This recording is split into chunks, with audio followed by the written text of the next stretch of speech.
아리마대 요셉에게 배우는 헌신. 네, 아리마대 요셉에게 배우는 헌신이라는 제목으로 오늘 지난주에 이어 두 번째 시간을 갖도록 하겠습니다.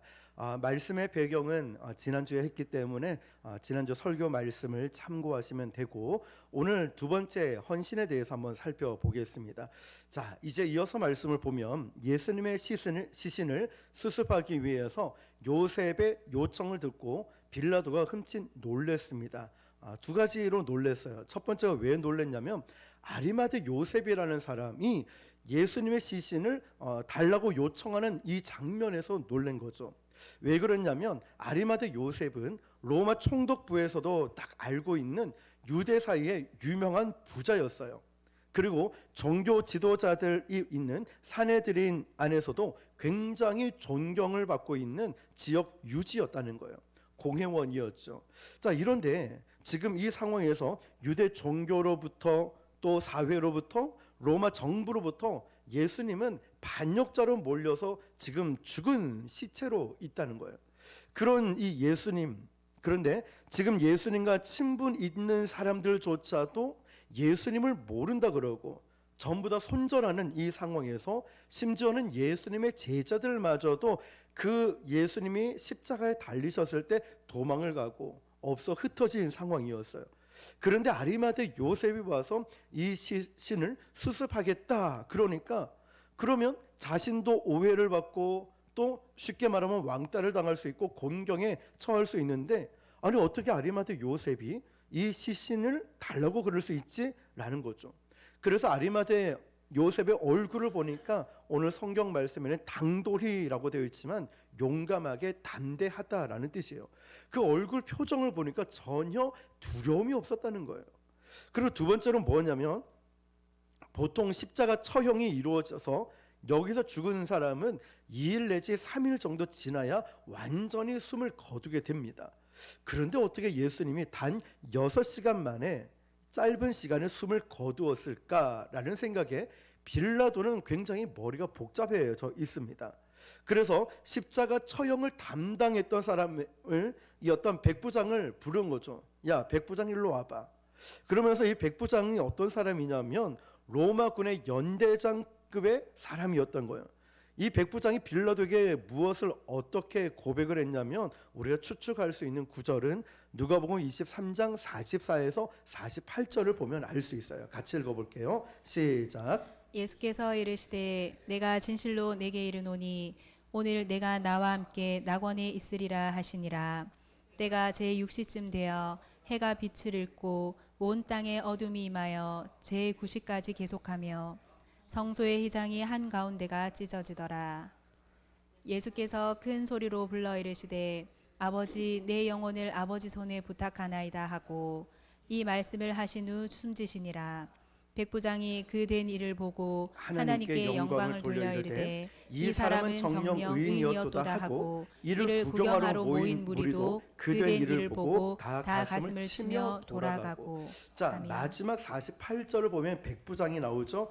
바로 이 백부장이 거기에 좀 전에 나왔던 백부장인 거예요.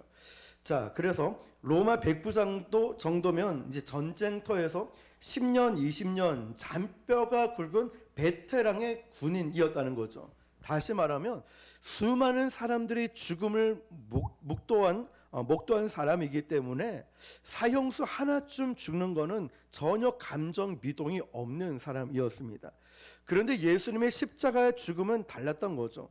보통 처형당하는 죄수들을 보면 어떤 상황이었냐면, 막 세상을 원망하고 또 사람들을 저주하고 악귀처럼 막 비명을 지르다가 십자가에서 죽는데, 그런데 예수님을 보니까 처음부터 끝까지 아무 변명도 없고 그 억울한 고통을 당하면서도 예수님의 표정은 이미 세상을 초월한 표정이었다는 거예요.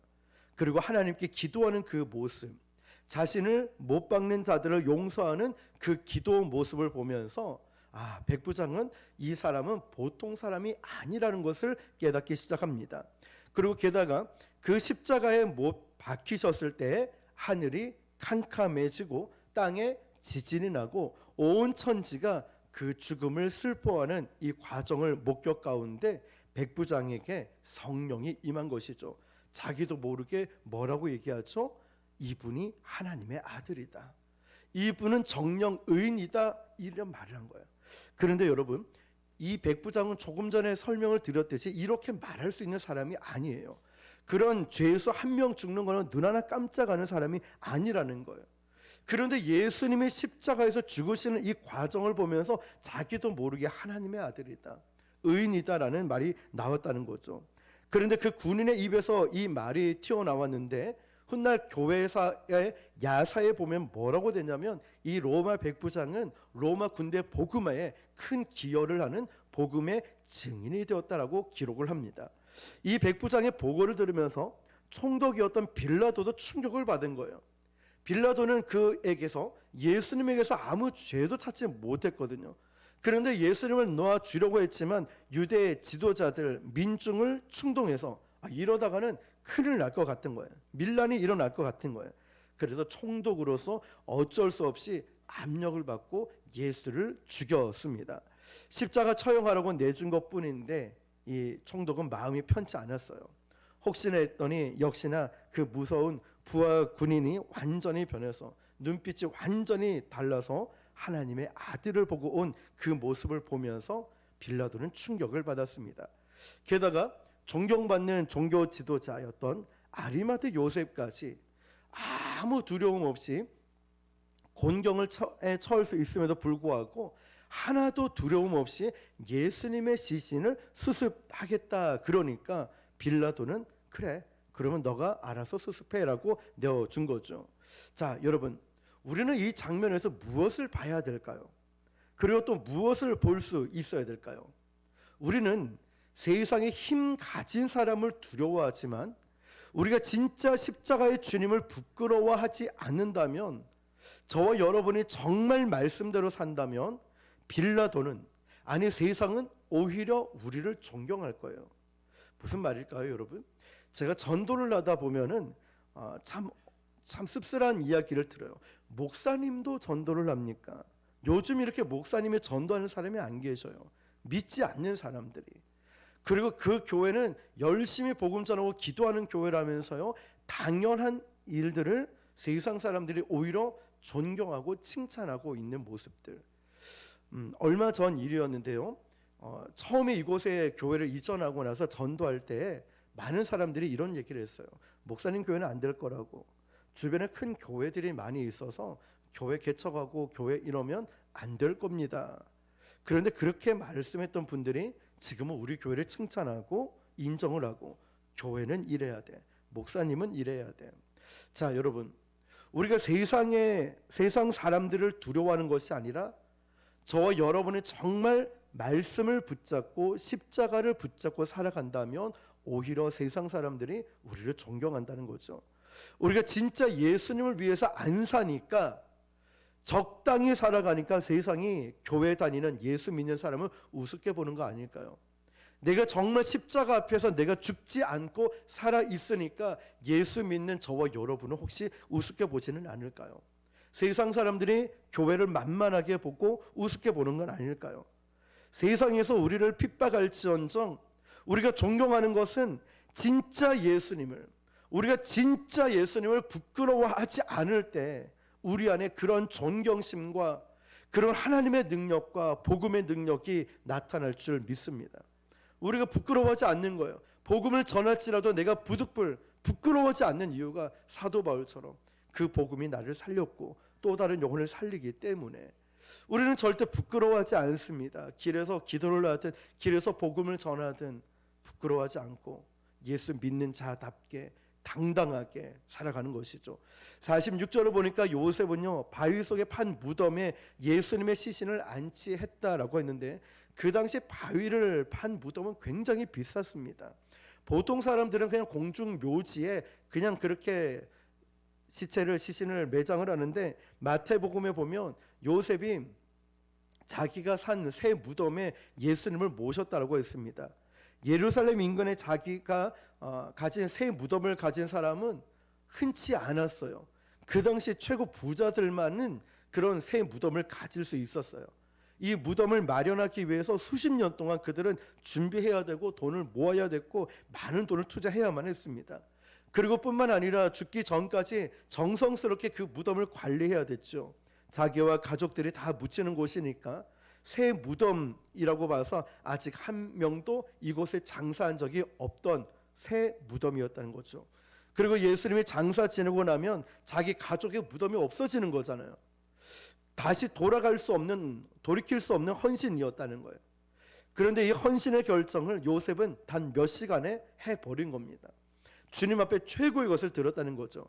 가장 깨끗한 세마포로 예수님의 시신을 쌌고요. 가장 향기로운 모략으로 주님의 시신을 수습을 했고요.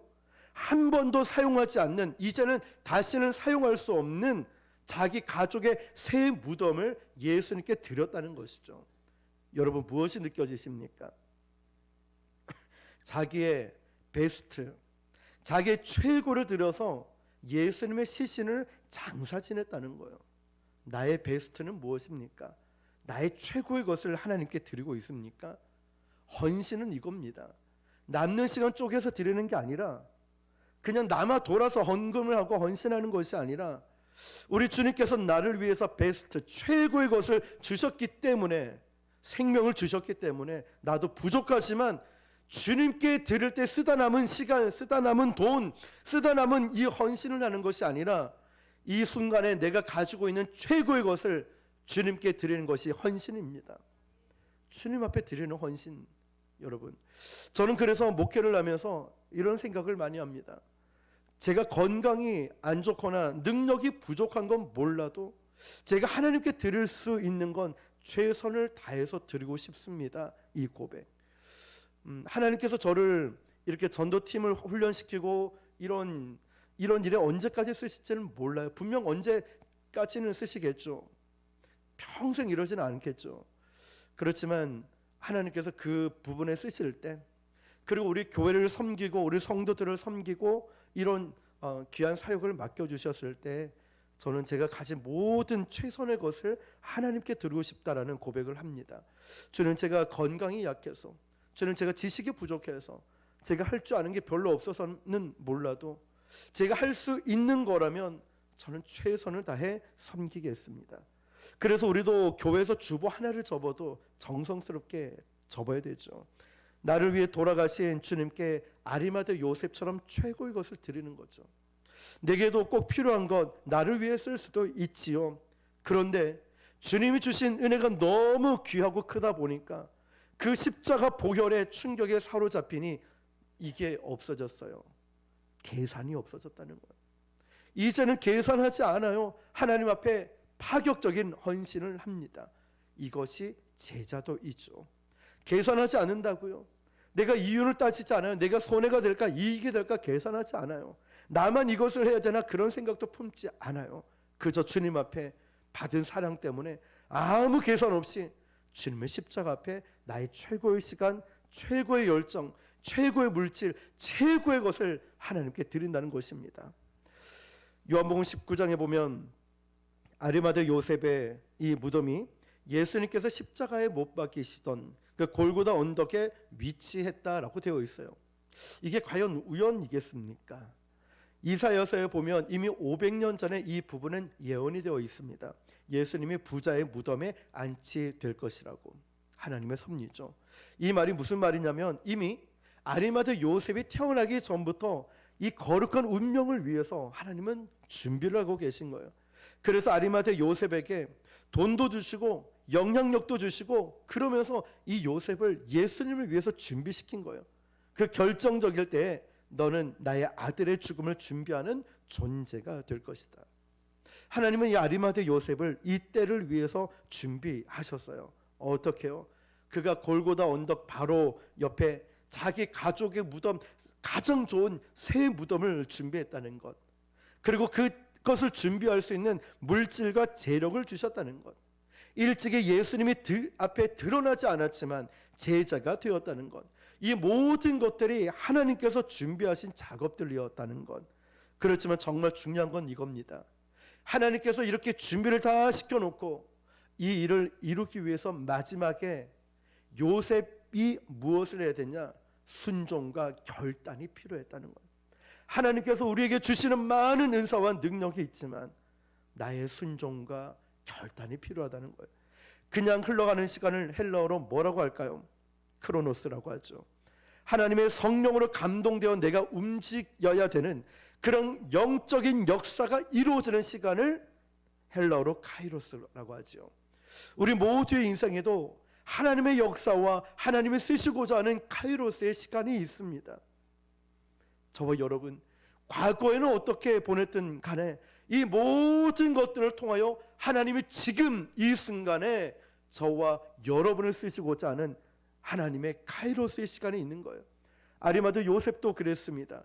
예수님의 십자가 앞에서 은혜를 받으면서 그의 영혼이 완전히 무너지고 부서지면서 예수님이 십자가에서 돌아가시는 마지막 모습을 보면서 성령께서 요셉에게 아마 이렇게 말씀하셨을 거예요. 요셉아, 지금 너의 순간이다. 제자들이 아무도 없다. 바로 너는 이 나를 위해서 만세 전부터 내 아들의 죽음을 위해서 너는 준비가 되어 있다. 이 성령의 음성이 왔을 때 요셉은 주저하지 않았어요. 네 하나님, 제가 하겠습니다. 네 하나님, 제가 여기 있습니다. 제가 순종하겠습니다. 너의 물질, 너의 재력, 너의 신뢰받는 모든 상황들이 이 때를 위함이다. 여러분, 요셉에게 카이로스의 시간이 왔습니다. 요셉은 옆에 누가 있지? 나 말고 다른 사람 있는 거 아니야? 두리번거리지 않았습니다. 수제자였던 베드로, 베드로 어디 갔어? 이러지도 않았어요. 그저 내가 쓰임받는 것에 감사하고 있어요. 주님, 저같이 연약한 자를, 나같이 불충하고 나같이 부족한 사람을 하나님 저를 쓰신다는 것입니까? 그래, 내가 너를 쓰길 원한다. 카이로스의 시간이 온 거예요. 여러분, 우리도 이렇게 하셔야 돼요. 다른 사람을 보는 게 아니라 내 주변에 누가 있나 없나 이걸 보는 것이 아니라 주님, 제가 여기 있습니다. 저를 사용하여 주십시오. 감사합니다, 하나님. 여러분, 하나님의 카이로스의 콜링이 왔을 때 물러서지 마십시오. 두려워하지도 마십시오. 여러분에게 주신 모든 것이 이 순간을 위하여서 하나님이 주신 것입니다. 건강도 주시고 물질 주시고 우리를 만나게 해주시고 합력하여 선을 이루게 하시고 복음을 전하게 하시고 기도하게 하시고 능력 있게 사역하게 하시고 이 때를 위한 마지막 이 때를 위해 저는 우리 부곡 순복음교회도 마지막 이 때를 위해서 하나님이 이 땅에 교회를 세우게 하시고 복음을 전하게 하시고 기도하게 하시고 말씀 가운데 건강하게 세워주신 줄 믿습니다. 카이로스의 시간이죠. 여러분, 이 순간에 십자가의 주님의 신을 돌볼 수 있는 영광이 카이로스, 이 요셉에게 온 거예요.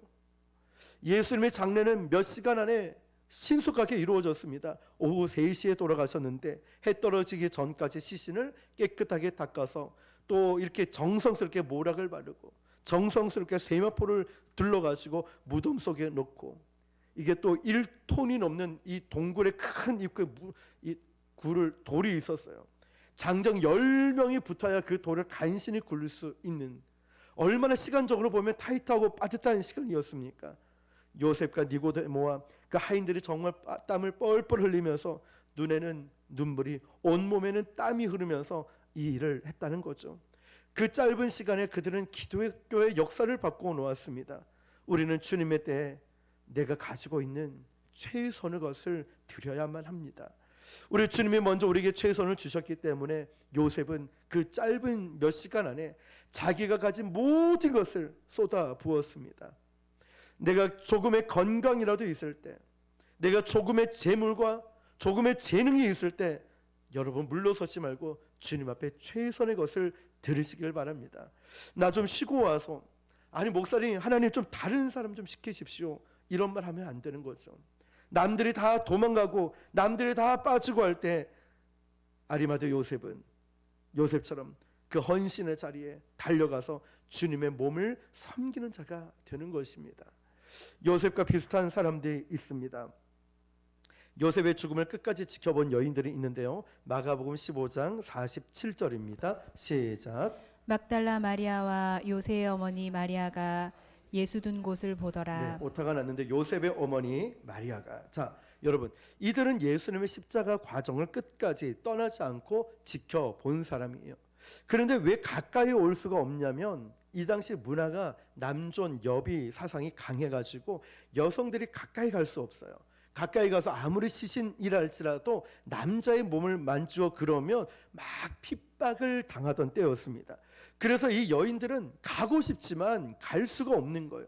앞장서고 싶지만 못 가요. 그렇지만 아리마대 요셉과 니고데모가 예수님의 시신을 수습을 하고 십자가 죽음도 보았고 그리고 무덤에까지 가는 것까지 다 지켜보았습니다. 무엇 때문에 그럴까요? 예수님을 사랑했기 때문에 그들은 끝까지 주님을 떠나지 않았어요.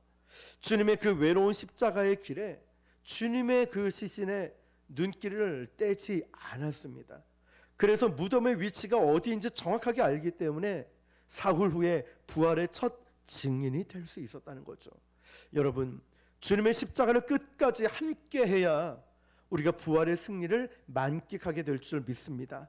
이 여인은요, 요셉과 니고데모와 달리 신분을 보면 아주 비천한 신분이었어요. 신분은 달랐지만 그들은 끝까지 십자가 주님을 떠나지 않았던 이 점에서는 똑같은 부분이죠. 여러분, 우리가 아무리 부유하다고 예수님을 잘 섬기는 것도 아니에요. 또 가난하고 미천하기 때문에 못 섬기는 것도 아니에요. 우리는 돈이 많아서 헌금을 많이 해야 된다 생각하죠. 아니라는 거죠.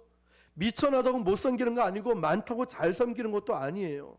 환경과 처지는 상관이 없습니다. 중요한 건 마음이라는 거예요. 내가 주님을 사랑하는 마음이라는 거예요. 내가 말을 잘하느냐 못하느냐 이것도 중요하지 않죠. 우리가 끝까지 주님의 십자가를 사랑으로 바라보고 따라가는가, 이게 중요하지 않을까요? 요셉과 여인들이 어떻게 그 많은 사람들의 눈치를 보지 않고 헌신할 수 있었을까요? 아까 말씀드렸듯이 그들은 십자가 앞에 있었기 때문에 그래요. 저와 여러분이 예수님의 십자가 앞에 있다면 사람들의 눈치 볼 필요가 없어요. 나 헌신할까?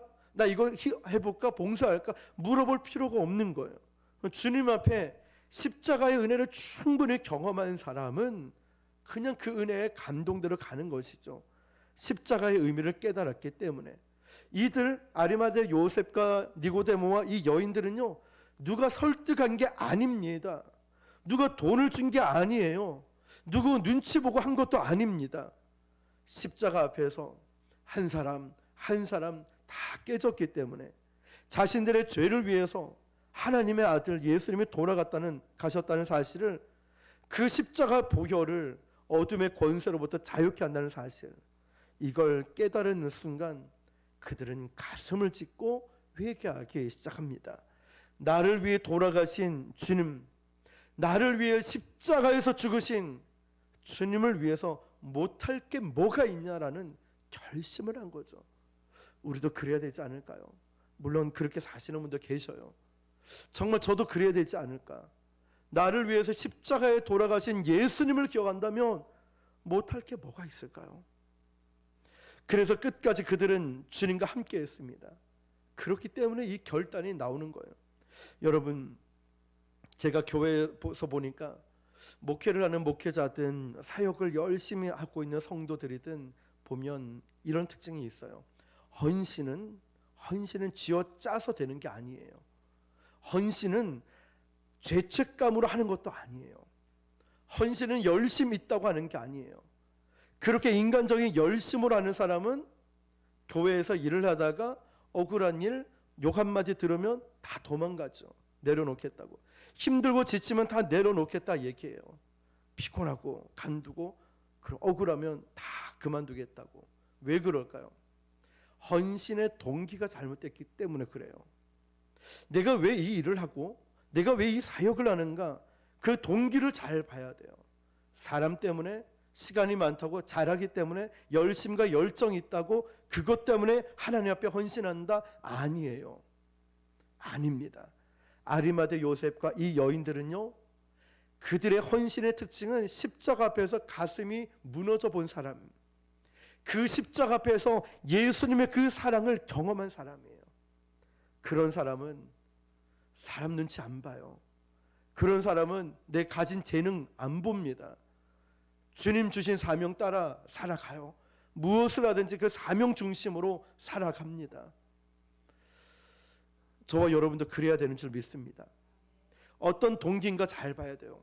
내가 사람의 동기 되면 그 사람의 말 때문에 낙심이 되고 물질, 건강이 동기가 되는 것이 아니라 예수님의 십자가의 죽으심, 날 위해 죽으심, 그 사랑이 깊이 깨달아지고 내 가슴이 무너져 본 사람은 제가 집사님 그만하세요. 그래도 하지요. 집사님 너무 고생하는데 그만. 아이고 내가 주님 앞에 하는 거지. 하나님 앞에서 헌신하는 거지. 그러면서 끝까지 가요. 우리가 사역하다가 탈진되거나 힘들 때 어떻게 해야 될까요? 십자가 앞으로 나와야 돼요. 예수님의 십자가 은혜 앞으로 와야 되는 줄 믿습니다. 그 십자가의 은혜 앞에서 다시 한번 우리가 십자가의 은혜에 푹 잠긴다면 뭐 해라 이래라 저래라 우리가 굳이 누군가가 말하지 않아도 알아서 하죠. 알아서 그 사랑에 잠긴다면 혹시나 여러분 주의 일을 감당하다가 탈진됐습니까? 지쳤습니까? 아니면 마음 상함이 있고 어려움이 있습니까? 그럴 때 제일 중요한 거는 십자가의 은혜 앞으로 오는 것이죠. 예배의 자리, 기도의 자리에 늘 오셔서 하나님의 은혜에 듬뿍 적시고 다시 한번 회복할 수 있다면 우리는 아리마대 요셉처럼 그리고 이 여인처럼 우리는 끝까지 주님과 동행하고 그 마음을 다해서 헌신할 수 있을 것입니다. 오늘 저와 여러분들이 특별히 직분자로 섬길 때 많은 일들을 감당하고 있을 때 이런 영적인 번아웃이 올 때가 있어요. 또 영적으로 다운되는 힘든 일 있을 때가 있어요. 그때 첫 번째 내가 왜 이 일을 하고 있는지 동기를 점검해 보는 거예요. 내가 하나님의 부르심인지 나의 열심인가. 그리고 만약에 내가 많이 힘들고 지치다면 우리가 다시 십자가의 은혜를 경험할 수 있도록 예배의 자리, 기도의 자리에 와서 회복하고 우리 주님 앞에 귀한 헌신할 수 있는 저와 여러분 되시기를 주님의 이름으로 축원합니다. 기도하겠습니다.